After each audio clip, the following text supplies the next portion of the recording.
شاہد آفریدی، اس کو اگر آپ کپڑے دھونے والا بیٹ بھی دیں گے تو وہ اس سے بھی چھکے مارے گا. کیا وجہ ہے بھائی؟ کپڑے دھونے والے بیٹ سے کیسے کوئی چھکے مار سکتا ہے؟ اس کی وجہ یہ ہے کہ اس کے پاس سکلز ہے چھکے مارنے کی، یعنی کہ ہنر ہے. اب آپ کو یہ بھی پتا لگ گیا کہ میں نے جابز فری لانسنگ کی کہاں سے لینی ہے. یہ بھی پتا لگ گیا کہ ان جابز وہ کون کون سی جابز ہیں جو ٹاپ ٹرینڈنگ ہے جس کے اوپر مجھے اپنی سکلز بنانی ہے. لیکن آئیے سیشن کے اندر میں آپ کو بتاتا ہوں کہ وہ ہنر اور سکلز کون سی ہیں کہ جس کی ایکوزیشن یا جس کو ایکوائر کرنا یا جس کو سیکھنا آپ کی اس ٹائم سب سے امپورٹنٹ لسٹ کے اوپر ہونا چاہیے. سب سے پہلی سکل اور موسٹ امپورٹنٹ سکل ہے کمیونٹی مینجمنٹ کی. مطلب ایک گروہ کو مینیج کرنا، مطلب ایک برادری کو مینیج کرنا. اب کیمرہ بنانے والی کمپنی ہے، اس کی ایک برادری ہے لیٹس سے 2 لاکھ لوگوں کی.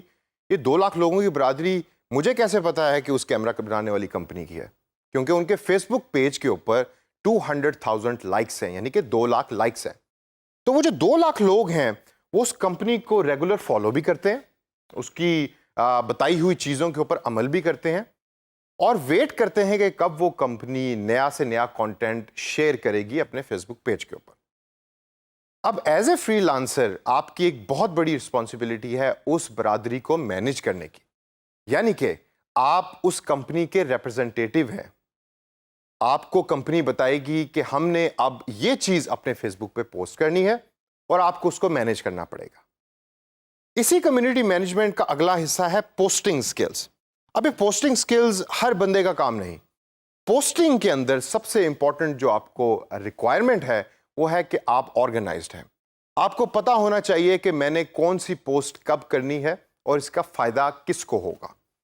Secondly, advertising. ایڈورٹائزنگ سے کیا مراد لیتے ہیں آپ؟ کیا ٹی وی کے اوپر چلنے والے اشتہارات کو میں یہاں ایڈورٹائزنگ کا نام دے رہا ہوں؟ نہیں.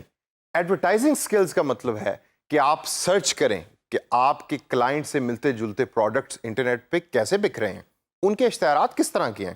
اب اگر آپ نے یوٹیوب کے اوپر ایڈورٹائزنگ کرنی ہے تو وہ فرق ہے، اگر آپ نے فیس بک کے اوپر ایڈورٹائزنگ کرنی ہے تو وہ بالکل فرق ہے. تو آپ کے پاس سکلز ہونی چاہیے سارے پلیٹ فارمز کی ایڈورٹائزنگ سکلز. اس کے بعد ہم دیکھتے ہیں تو ہمیں نظر آتا ہے ایکوزیشن. بڑا ٹیکنیکل قسم کا انگریزی کا ورڈ ہے ایکوزیشن، اور بھائی یہ کوئی مشکل کام نہیں ہے. اس کا مطلب ہے سیلز. آپ کو سیلنگ سکلز ہونی چاہیے. اگر آپ ایک اچھے سیلز پرسن ہیں ریئل لائف میں تو آپ ڈیجیٹلی بھی اس سکل کو ٹرانسفر کر سکتے ہیں. کون سی ویب سائٹس ہیں کہ جہاں جا کے آپ سیلنگ کر سکتے ہیں، اس کورس کے اندر ہم آگے جا کے اس کے بارے میں ذکر کریں گے. اس کے بعد اگر ہم دیکھیں تو ہمیں نظر آتا ہے پرفارمنس میجرمنٹ. کافی سارے ڈیجیٹل مارکیٹرز اس چیز کو بھول جاتے ہیں کہ جو ہم کام کر رہے ہیں اس کو ہم نے میجر بھی کرنا ہے، اور میجرمنٹ ہماری زندگی کا بڑا امپورٹنٹ حصہ ہے. تو میری آپ کو سجیشن یہ ہے کہ آپ کے پاس پرفارمنس میجرمنٹ کی سکل ہمیشہ ہونی چاہیے تاکہ کلائنٹ کو یہ پتہ لگ سکے کہ جو آپ اس کے لیے کام کر رہے ہیں اس کی امپورٹنس کیا ہے اور اس کو میجر کیسے کر رہے ہیں آپ. اس کے بعد اگر ہم دیکھیں تو ہمیں نظر آتا ہے کلائنٹ ڈیلنگ. کلائنٹ ڈیلنگ در حقیقت صرف اخلاق کا نام ہے. اگر آپ کو پتا ہے کہ میں نے کلائنٹ کے ساتھ بات کیسے کرنی ہے، اگر آپ کو پتا ہے کہ میں نے کلائنٹ کے فیڈ بیک کو کس طریقے سے لے کے اپنے کام کو امپروو کرنا ہے، تو you will become a very good digital marketer in the freelancing world. اس سے اگر ہم آگے چلیں تو ایڈ کریشن پوسٹنگ اور ایڈورٹائزنگ کے اندر اس کا شمار ہوتا ہے، اس کے ساتھ ہم اس کو مکس کرتے ہیں. لیکن اس کی ڈفرینٹ طریقے کی سکلز ہوتی ہیں جو اس کورس کے اندر ہم سیکھیں گے بھی، اور اس کو سیکھ کے آپ اس کو اپلائی کریں. In the end, last but not the least, yet again, is blog creation. So blogs are those informally managed web page or websites that post content about similar types of ideas and topics.